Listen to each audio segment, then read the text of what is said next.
much as a warning. Life hangs in the balance. Human endeavor turns to chaos. And within seconds, nothing will ever be the same. Ever. Destruction never sleeps, and neither do we, as we continue to bring you some of the most intense footage ever captured.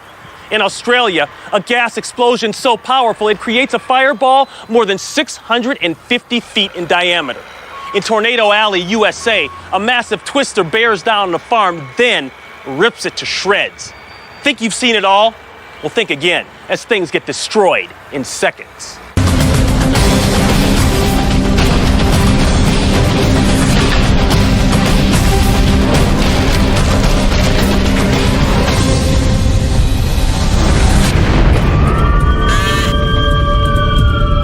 Emergency crews respond to a fire at a storage facility for liquefied petroleum gas, also known as LPG. LPG is a mixture of propane and butane, both highly volatile chemicals. The compound is stored on the ground in massive pressurized tanks.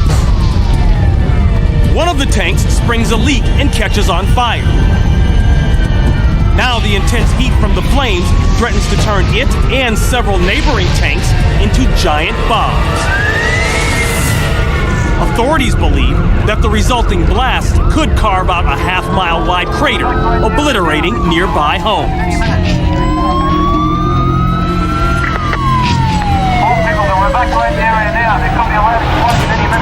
The nearby Sydney airport is shut down. Sydney airport closed to all operations due gas fire in vicinity.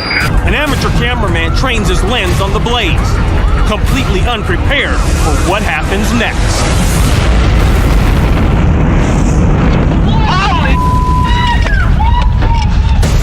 Inside the tanks, temperatures reach 469 degrees Fahrenheit, causing the liquefied petroleum gas to boil.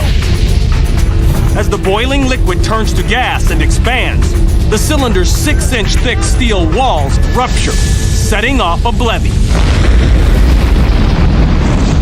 The levee creates a fireball more than 650 feet in diameter. It billows more than a half mile into the air. In an attempt to prevent more explosions, a firefighter walks into the heart of the inferno and opens pressure release valves on the tanks. By releasing the pressure, the tanks stay intact, and firefighters are finally able to get the upper hand.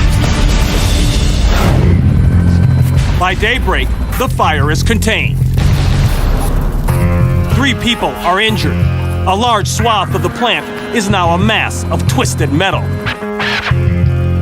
One of the tanks that exploded is hurled nearly 1,000 feet. Investigators are never able to determine what caused the gas leak or how it ignited. Damages from the fire and explosion exceed $10 million.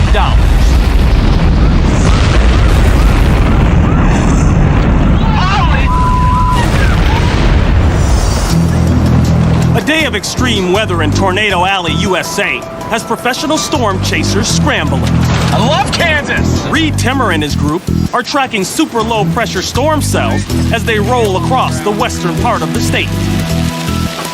Nearing a strong storm cell, they encounter a barrage of hail. Hail! You guys having a good time? About 1 mile east of Calvesta, Kansas, Reed Timmer and his crew witness a tornado as it touches down. Tornado on the ground. I'd say probably a 10th to a quarter mile wide. Best tornado of the year, guys. By far. Strong tornado. We got to get there. Let's get in front of it. We might be able to pull right up to it, guys. Reed tries to get closer, but roads covered in icy hail slow him down. All right, you truck, let's go. Pull up. I can't pass because there's so much ice. But a few miles away, John Halen captures the same tornado from a different vantage point. Gotta keep an eye on those houses over there. A ranch stands directly in the twister's path. Oh, that's not good. Inside the house, a woman takes cover as the tornado moves in with winds of roughly 115 miles per hour. Oh, that's not good. Oh my God. Oh my God, that's not good.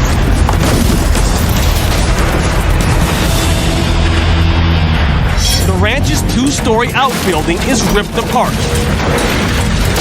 sending the structure's roof and walls flying through the air. A moment later, the roof on the main house is jolted into the sky. Oh my gosh, I hope they're okay. After a few minutes, the tornado continues on its path, and John moves in to record the damage. Stuff everywhere. All that remains of the outbuilding is the slab it was built on and the harvester it was protecting.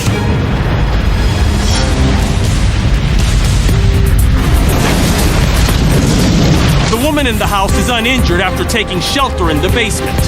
Damages to the property are estimated at $250,000.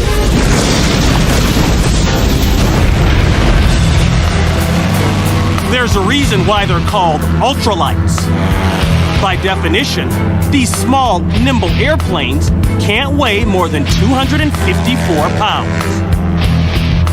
Ultralights are an affordable way for novice pilots to own their own aircraft.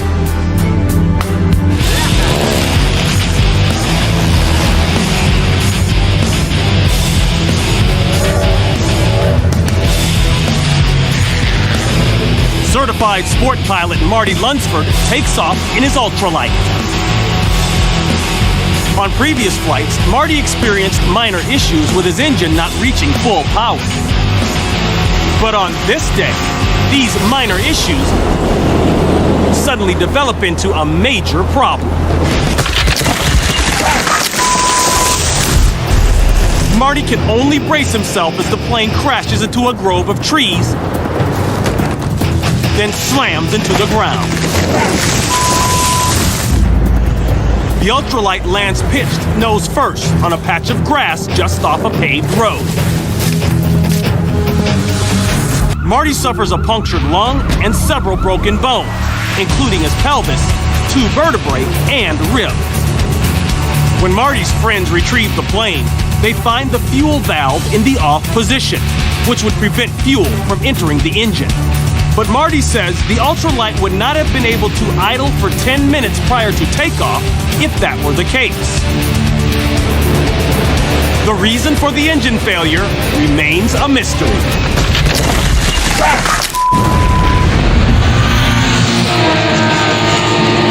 It's the British Powerboat Grand Prix at the Bristol Docks Racecourse. Since the early 1980s, this infamous circuit has claimed the lives of several racers. F1 powerboat racers speed around hairpin turns and narrow corridors as they risk their lives to win on this unforgiving course. June 1992.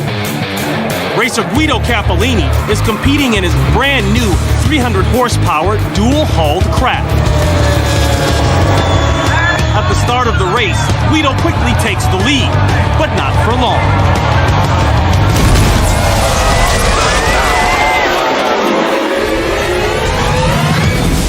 Out of the first turn, Guido hits 110 miles per hour. Suddenly, Guido's boat gets hooked on a small wave. From another angle, we see just how fast Guido is going when he's forced into the wall.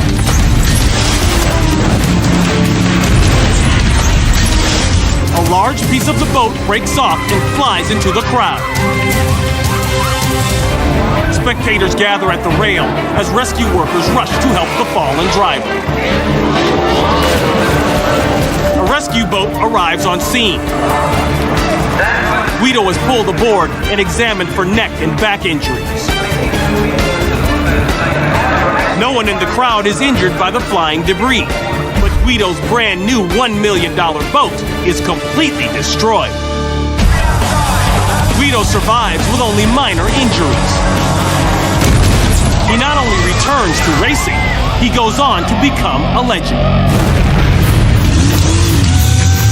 It's the rough and tumble sport of rock crawling. Specially modified four-wheelers crawl up, over, and down the most extreme terrain imaginable.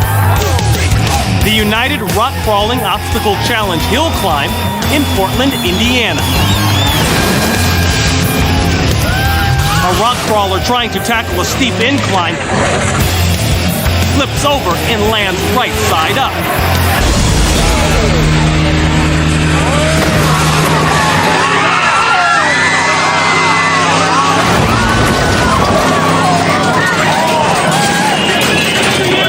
Anybody hurt? Standage makes it to the top of the hill, loses momentum. Then, the right rear tire hits a rock. The 3,000-pound crawler flips and lands on all 4 tires. Because of a loose harness, Standage's head slams against the steering wheel. He's instantly knocked unconscious, but his foot remains on the gas. The rock crawler races into the crowd, slams into a light tower, careens over another vehicle, barely misses more spectators, and rams into 2 parked crawlers.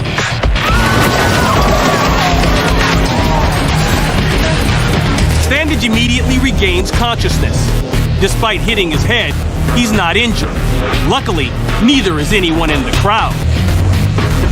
Standage's crawler suffers a broken tire rod. As a result of this accident, judges now check every driver before they climb to make sure that their harness is secure.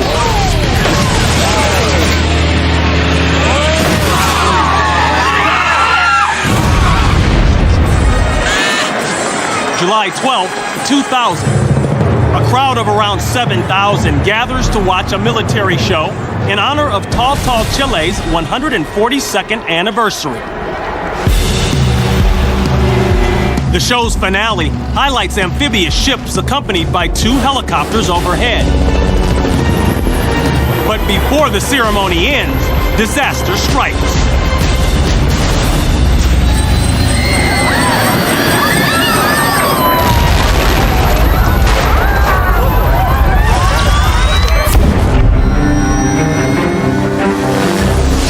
As the aircraft fly along their planned route, the far left helicopter's tail rotor hits a 150-foot radio antenna practically invisible to the pilot. With its tail rotor damaged, the chopper loses stability and plummets to the ground.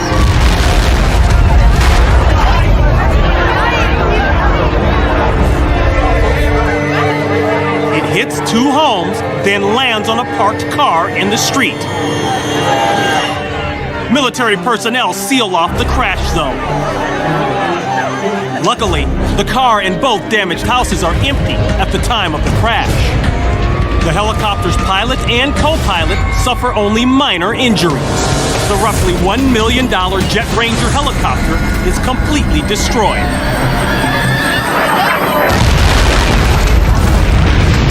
In the blistering California desert, BMX world record holder Adam Strebe and his friends performed jumps for a music video. The highlight calls for Adam to jump over 8 cars and a boat. With his usual jumping bike damaged, Adam decides to use a lighter racing model. A decision that he'll soon regret.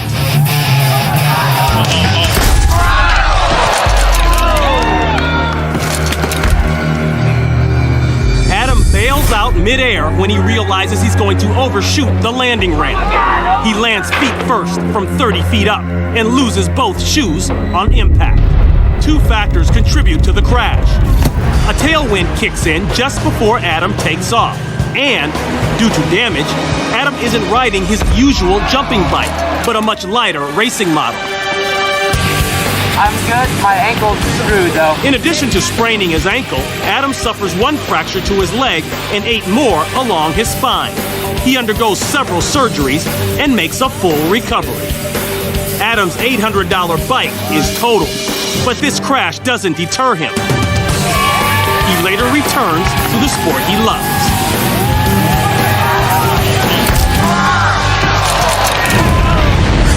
Road Atlanta, Northeast Georgia.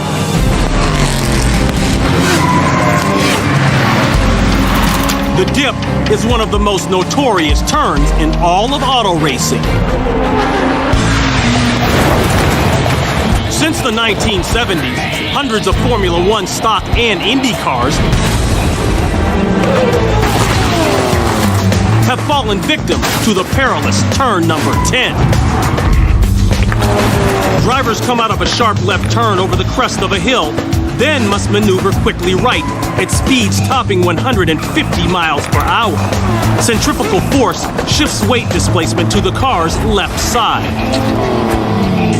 The car's right tires lift up, leading to a loss of traction and sending many unwitting drivers out of control. Here, car 11 spins out and gets hit by car number 4, which immediately catches on fire when the gas tank erupts. Both men walk away uninjured. But few crashes are as violent as this one.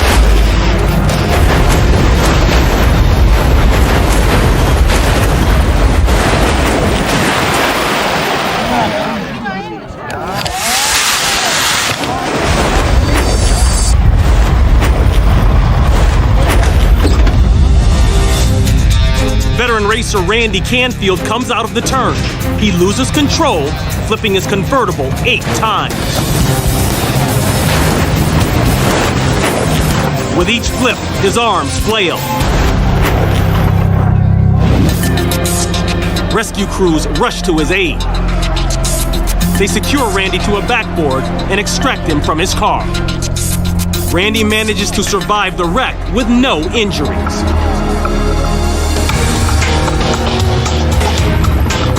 In 1996, a new owner redesigned the course. The dip is replaced with a chicane, a series of turns designed to help slow cars down, resulting in fewer crashes and injuries at Road Atlanta.